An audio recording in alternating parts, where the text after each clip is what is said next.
Hello, moi c'est Émilie et je vous accompagne vers une vie plus simple mêlant zéro déchet, slow life et minimalisme. Le tout de manière bienveillante et positive.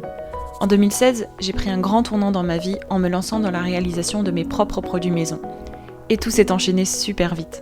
J'ai ensuite découvert le mode de vie zéro déchet et je me suis intéressée de plus près au minimalisme. Et c'est vite devenu les thématiques principales de mon blog With Emily. Depuis, j'ai créé un quotidien qui me correspond. Un mode de vie plus simple pour à la fois réduire mes dépenses, mais aussi me simplifier la vie et enfin allouer mon temps précieux aux choses les plus importantes. Avec ce podcast, je vous partage tous mes conseils et retours d'expérience pour que vous puissiez mettre en place un quotidien plus simple et qui vous correspond. Bienvenue dans ce nouvel épisode du podcast Une vie plus simple. Aujourd'hui, on va parler du passé, de la génération de nos grands-parents ou arrière-grands-parents selon votre génération. Et surtout, on va parler de ces habitudes zéro déchet, vie plus simple, minimalisme, tout ce que vous voulez, mais qui étaient considérées comme normales à l'époque. Aujourd'hui, on est nombreux à s'intéresser à un mode de vie, comme dit, plus simple, plus minimaliste, plus zéro déchet. Mais en y réfléchissant bien, nos grands-parents et nos arrière-grands-parents mettaient déjà en place beaucoup de nos inspirations, de nos nouvelles habitudes zéro déchet ou encore pratiques minimalistes du quotidien. C'est avec la génération finalement d'après, donc celle peut-être de nos parents ou de vos grands-parents selon votre génération, que les produits jetables et à usage unique ont vu le jour. Et par la suite, leur consommation a explosé. Dès lors que je me suis lancée dans la recherche d'un mode de vie plus minimaliste, plus simple et plus zéro déchet, j'ai été énormément inspirée par le quotidien de mes propres grands-parents. Et du coup, j'avais envie de vous partager quelques habitudes zéro déchet, minimalistes et plus simples, qui étaient finalement la norme il y a quelques temps.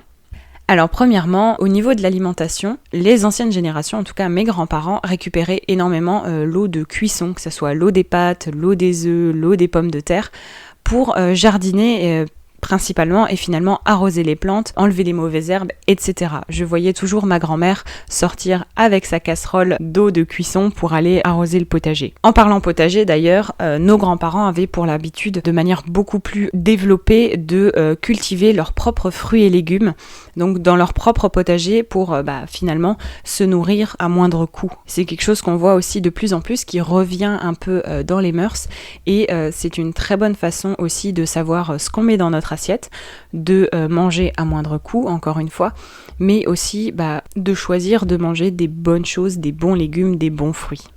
Et bien sûr, pour ce potager-là, nos grands-parents, ils avaient besoin de bonne terre. C'est donc pour ça qu'ils faisaient en majorité, en fait, du compost, tout simplement, pour ne rien perdre et réutiliser en majorité les déchets organiques pour le potager. Donc tout ce qui était pelure de fruits, restes de légumes, légumes un peu abîmés, etc. Épluchures. Bref, tout ce que vous pouvez imaginer qu'on mettait dans un compost, c'était un peu la norme pour les générations précédentes. D'ailleurs, une fois que les fruits et légumes étaient sortis du potager, nos grands-parents avaient pour habitude de préparer aussi des conserves, pour du coup conserver ces récoltes durant l'hiver, ou une fois que les fruits et les légumes ne sont plus de saison, puisqu'il n'y avait pas forcément les congélateurs de manière totalement développée, ou en tout cas accessible pour tout le monde, les conserves en fait c'était totalement la norme, et ça permet à la fois de garder des fruits au sirop par exemple, de manière totalement hermétique dans des pots de confiture.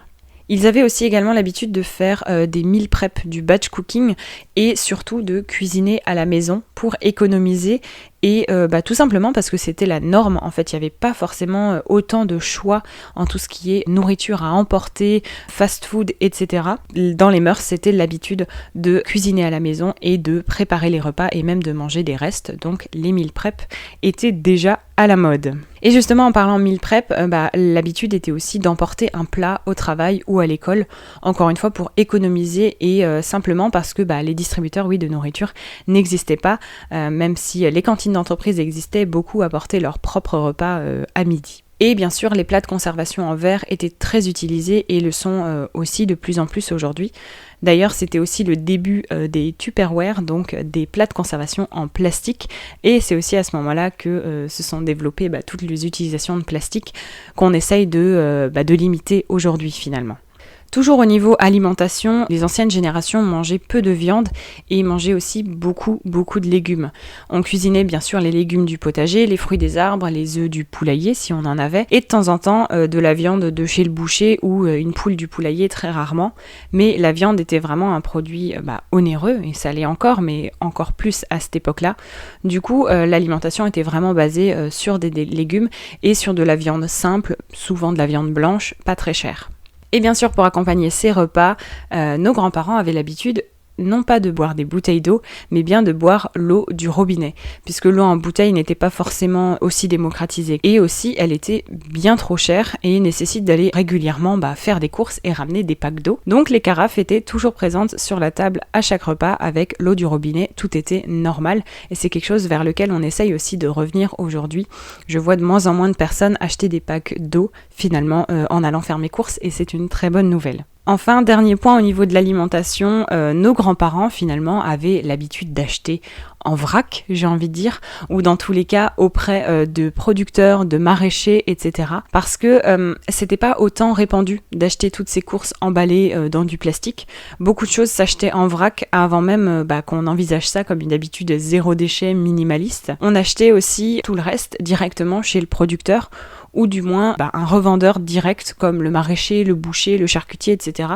Et ça sans passer par le supermarché pour une grande partie des courses, ce qui permettait donc d'acheter sans emballage dans des contenants réutilisables qu'on amenait souvent, et en achetant la quantité désirée, la quantité juste, donc on évitait grandement aussi le gaspillage alimentaire. Deuxième catégorie dans laquelle nos grands-parents nous ont inspirés finalement pour nos habitudes un peu zéro déchet minimaliste, c'est le fait maison. Donc on a parlé juste avant le fait maison au niveau de la cuisine, donc le fait de réaliser ses propres plats, ses propres recettes, mais nos grands-parents réalisaient aussi leurs propres produits nettoyants, alors à base de produits simples, parce que les produits nettoyants conventionnels d'aujourd'hui n'étaient pas très répandus, mais aussi simplement chers. Donc les grands-parents abusaient aussi grandement du vinaigre pour nettoyer pas mal de choses, et en tout cas ma grand-mère utilisait ça encore très longtemps, même une fois que tous les produits conventionnels étaient largement répandus. Ils utilisaient aussi énormément des remèdes santé maison, c'est bien pour ça qu'on les appelle les remèdes de grand-mère d'ailleurs, que ce soit pour les petits refroidissements, les allergies, les rhumes, etc. grâce à des plantes, des infusions, type de légumes consommés, donc du coup les vitamines qu'on allait apporter à notre corps, tout ça était utilisé parce que on n'allait pas forcément chez le médecin ou à la pharmacie pour le moindre petit rhume. Nos grands-parents avaient aussi du coup toute l'habitude de faire énormément eux-mêmes. Alors là on parle au niveau que ce soit la création d'un meuble, d'une étagère, de plein d'objets. Beaucoup de choses étaient faites soi-même, parce qu'en fait l'habitude d'acheter en magasin quelque chose de tout fait n'était pas forcément accessible à tous les budgets, et lorsqu'on pouvait, on faisait beaucoup soi-même. Surtout on pouvait faire aussi du sur-mesure et de manière très économique, souvent une étagère en récupérant une planche qui traîne. Il n'y avait rien de plus économique et rien de plus personnalisé également. On continue au niveau du fait maison, du faire soi-même, dans le sens où nos grands-parents avaient pour habitude d'offrir toujours des choses qu'ils faisaient eux-mêmes, ou des choses qu'ils réalisaient, qu'ils fabriquaient eux-mêmes, parce que finalement la société de consommation a rendu l'action d'offrir des cadeaux quelque chose de commercial, de matériel, et qui avait forcément une certaine valeur monétaire. Alors que finalement, offrir quelque chose de fait soi-même, ça montre qu'on a fabriqué quelque chose d'unique pour quelqu'un en particulier, ou qu'on a pensé à offrir telle et telle chose de manière personnalisée à quelqu'un, et en plus de ça c'est bien plus économique, bien plus minimaliste, et je trouve que ça apporte bien plus de bonheur que d'acheter quelque chose de matériel qui a un certain prix et on n'est pas forcément sûr que la personne va apprécier. On ramène forcément les choses à quelque chose de matériel, alors que cette idée d'offrir quelque chose fait maison, je trouve ça génial, et c'est quelque chose qui fait partie totalement du mode de vie plus simple. Une autre chose que nos grands-parents utilisaient beaucoup, c'est des produits d'hygiène solides, alors que ce soit des savons, des baumes, etc.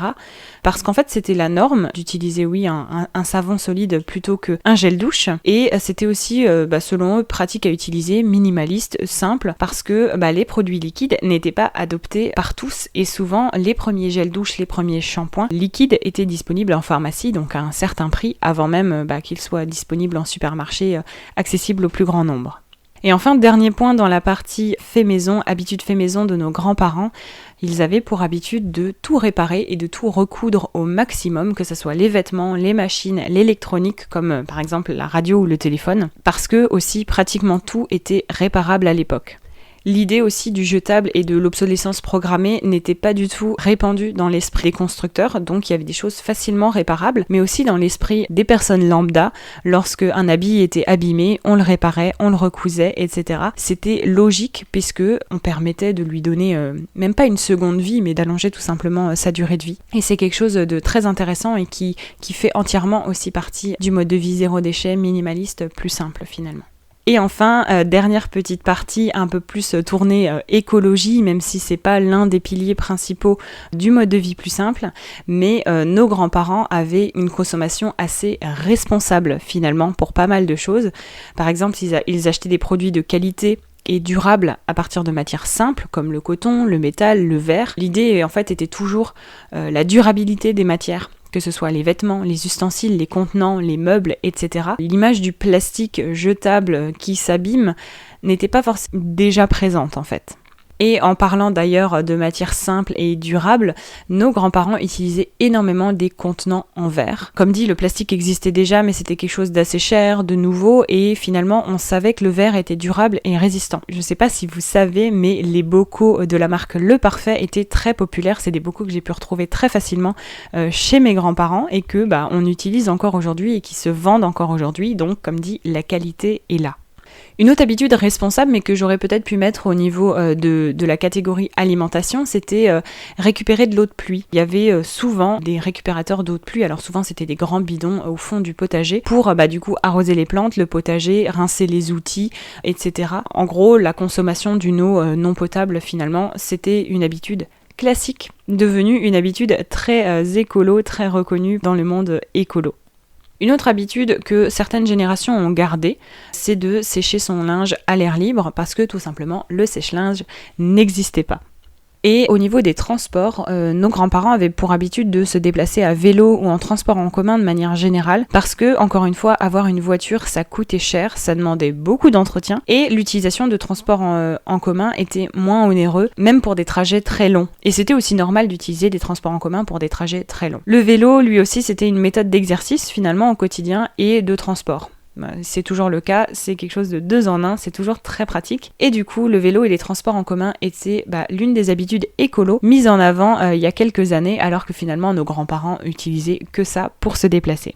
Encore une habitude un peu écolo piquée à nos grands-parents, c'est le fait de s'habiller plus chaudement et de mettre moins de chauffage en hiver pour nous aujourd'hui réduire notre consommation pour le côté écologique, mais pour eux c'était surtout pour des raisons économiques parce que les pulls tricotés main, les chaussettes tricotées main étaient aussi un peu la norme et finalement ça permettait d'économiser sur le chauffage central et de mettre un peu moins de feu de bois dans la cheminée.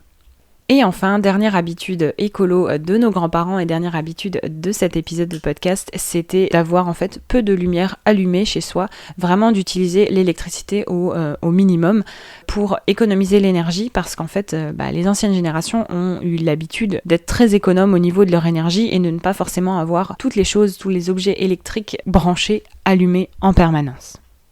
J'espère que cet épisode un peu plus différent que les autres vous a plu et vous a permis aussi un peu de comprendre que la vie plus simple n'est pas un concept forcément récent, mais bien que plusieurs générations ont vécu simplement et pas toujours par choix.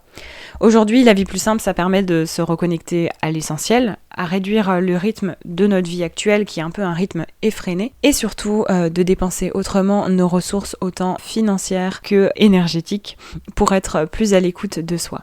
On se donne rendez-vous dans 15 jours pour un prochain épisode pour d'autres conseils autour de la vie plus simple. En attendant, n'hésitez pas à partager cet épisode autour de vous et à mettre 5 étoiles sur Apple Podcasts et même sur Spotify puisque les notes sont désormais disponibles sur les podcasts.